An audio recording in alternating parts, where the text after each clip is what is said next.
覚まして。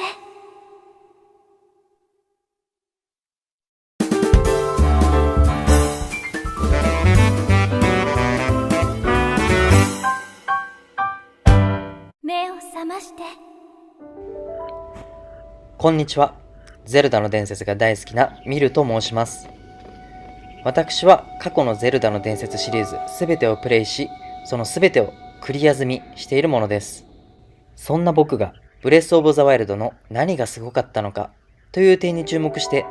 ブレスオブザワイルドの魅力を10個挙げ、それらを徹底解説していきたいと思います。本題に入る前にチャンネル登録をお願いします。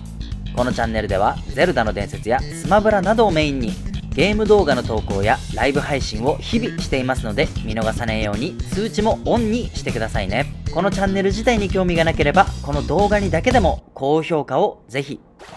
早速一つ目の魅力です。一つ目はまず何といってもその高い自由度です。オープンワールドによって画面に映っている景色のどこへでも行こうと思えばそのまま直接行けるのです。マップのロードもなくそのまま直接行けるのは大きな魅力です。そしてストーリーの進め方も自由です。ストーリーを無視していきなりラスボスを倒しに行ってもいい。祠の攻略方法に正解もありません。祠の謎は解き方は何種類もあるし、そんなのありかよっていう抜け道のような攻略やバグ技っぽいものでも OK なのです。そのぐらい自由度が高いのがこのブレスオブザワイルドというゲーム。この高い自由度こそ最大の魅力ではないでしょうか。しかし自由さに伴うのは制限です。すべてを自由にしてしまっては当然面白くないわけのわからないゲームになってしまいます。今までのゼルダと比べて、今までのすべてのゲームと比べてとびっきり自由なゲームにするためにもどこかで制限を加えないといけません。例えば壁は登れるが体力に限界がある。ゲーム開始後すぐにボスのところまで行けるがたどり着くまでに強い敵がわんさかいるなどです。自由だからこそのこの絶妙な制限がとても魅力的に思えます。そして2つ目です。2つ目は過去作との決別と融和です。ブレスオブザワイルドのコンセプトはゼルダの当たり前を見直すです。そもそもゼルダの当たり前とは何だったのでしょうか。初めてプレイするゼルダがブレスオブザワイルドの方も多いと思いますが、ゼルダの伝説というゲームは面白いがゆえに毎回同じようなゲームシステムを採用していました。いわゆる王道 RPG です。一本道のストーリーをゲームのチュートリアルに従って進めていく。またダンジョンでは中ボスと大ボスがいて、中ボスを倒すと強い武器が手に入り、その武器によって大ボスを倒すというようないつものゼルダというものがあったのです。リンクは左利きで緑色の服を着ているとか、ラスボスは最後マスターソードで仕留めるとかです。これをブレスオブザワイルドでは見直したのです。攻略順序も自由。リンクは右利きで青い服を着ている。ラスボスの最後は弓矢で仕留めるなどです。過去作通りに王道ゼルダを作るのではなく、遊びの本質をしっかりと捉え、変えるべきところは変えたというのがこのブレスオブザワイルドだったのです。しかし過去作とは決別しただけではありません。しっかりと過去作の良いところは引き継いでいるのです。みんなが大好きなマスターソードはしっかりと登場しますし、過去作にも登場した族たちも出てきます。リンクの緑色のコスチュームも完全になくなったわけではなく、しっかりと登場してきます。地名には過去作と思われるような名前が採用されたりもしています。すべてを断ち切ったのではなく、過去作と決別と融和が見事に調和したゲームとなっているのです。そして3つ目の魅力です。3つ目はボス戦や巨大モンスターとの戦いです。ゼルダの伝説では主人公リンクと同じぐらいの大きさの敵も登場すれば、リンクの身長をはるかに超える巨大なモンスターも登場してきます。ボスはもちろんのこと、その辺にもでかいモンスターがいます。奴らはいずれも強敵で手強い。その分、プレイしている時のワクワク感はとても心地よく、倒した時の爽快感や達成感は何とも言葉にはしがたい思いがこみ上げてきます。過去作にも巨大な敵は登場しますが、やはり自分よりもはるかに大きなモンスターを討伐するときはとてもプレイしていて楽しいですよね。4つ目はキャラクターや街並みの洗練されたデザインと繊細なグラフィックです。ゼルダの伝説ブレスオブザワイルドは Wii U のソフトとして発売されるはずでした。 Wii U とは任天堂 Switch の一つ前の世代のゲーム機です。しかしブレスオブザワイルドの開発が遅れに遅れて発売する頃には任天堂 Switch がもうあったのです。なので Wii U と Switch で同時に発売されましたが、中身は全く同じです。なので Wii U 時代のグラフィックということになります。しかし Wii U のグラフィックもとても綺麗です。夕日には温かみを感じ、砂漠では乾いた風を感じます。水面は鮮やかに光を反射し、草木を風が優しく揺らします。まさに野生の息吹、ブレスオブザワイルドを感じるグラフィックになっています。発売前のプロモーション映像を初めて見た時から鳥肌が立った人も多いはずです。明らかに前作のスカイウォードソードよりも画質が格段に上がっています。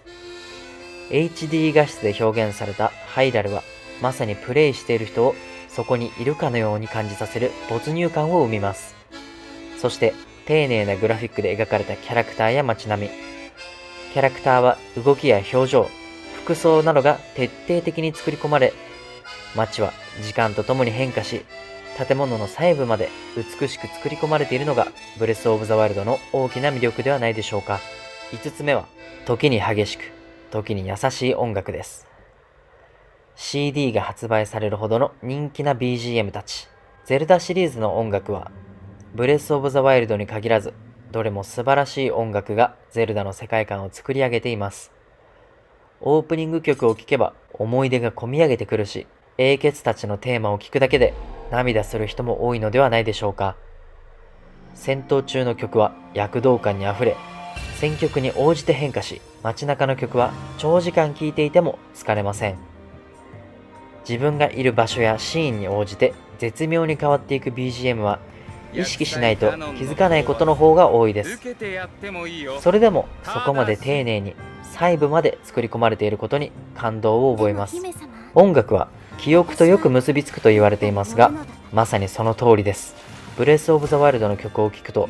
その曲その曲でその時のプレイした時の思い出や感情が溢れ出てくるのは僕だけではないはずです。6つ目、単なる RPG ではなくアクション RPG であるという点。ゼルダの伝説をゲームの種類で分けるとするならば、アクション RPG です。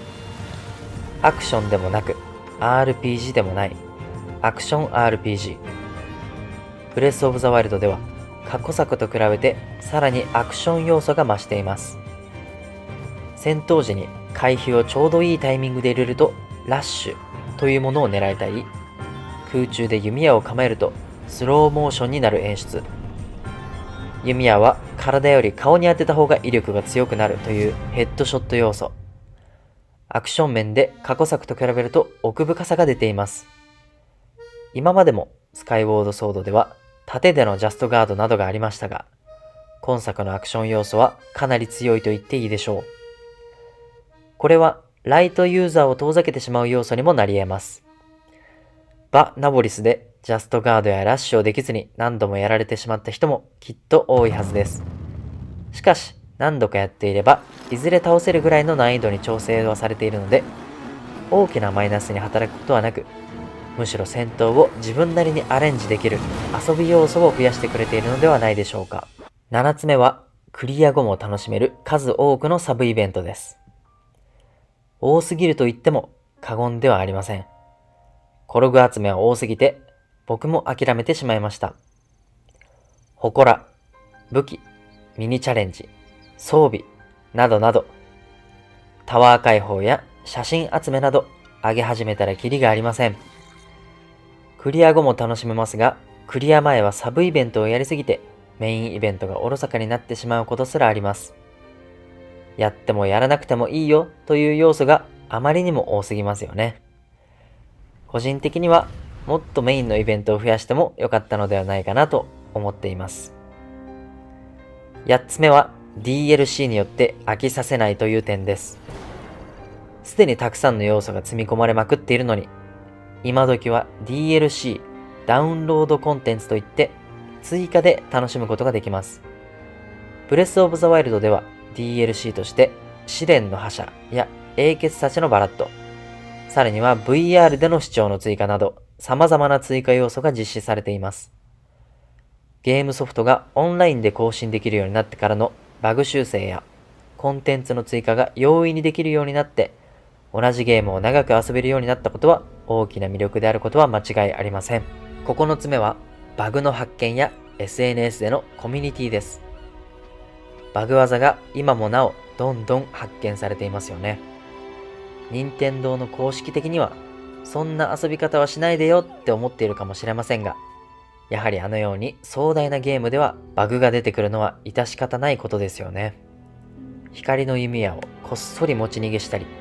武器を無限増殖させたり、壁抜けをしたり、ものすごい勢いでジャンプをして飛んでいったりと、新しいバグが発見されるたびにワクワクしてしまいます。今の時代では SNS ですぐに拡散されるので、みんなが最新情報に最速でアクセスできるので最高ですよね。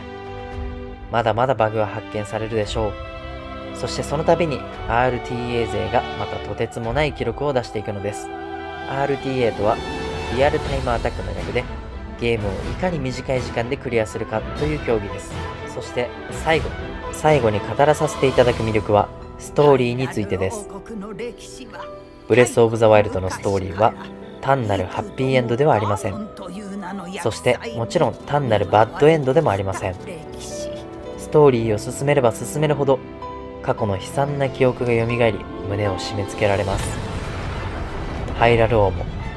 英傑たちも全員死んでしまい、神獣やガーディアンの研究に励んだゼルダの努力は全て裏目に出てしまったのです。進めれば進めるほど過去の出来事が明らかになっていき、どんどん苦しくなっていくというストーリーも珍しいのではないでしょうか。最後は未来に希望を持つような印象で終了しますが、追加コンテンツの英傑たちのバラッドも涙腺を刺激してきます。一言では決して語ることのできない奥深いストーリーはブレスオブザワイルドの大きな魅力であることは間違いありません。僕もたまにブレスオブザワイルドをプレイし直したりもしますが、その物悲しいストーリーを思い出してなんだか悲しい気持ちになってしまったりもします。それほど感情移入ができる、心を揺さぶられるストーリーがとても奥深いと感じます。以上がブレスオブザワイルドの魅力10個でした。もちろんこの他にもたくさん魅力はあります。発売からしばらく経った今だからこそ、もう一度この素晴らしいゲームを振り返ってみようと思い、今回はこちらの動画を制作いたしました。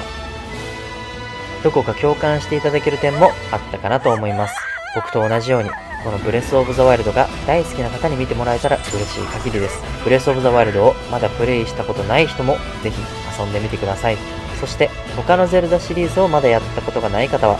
他作品もぜひプレイしてみてください。きっと素敵な思い出になるはずです。最後に良ければ高評価、そしてコメント、チャンネル登録よろしくお願いいたします。コメントはすべて読ませていただいています。動画制作のモチベーションになっています。概要欄に Twitter と LINE もありますので、そちらのフォローもぜひお願いいたします。それではご視聴ありがとうございました。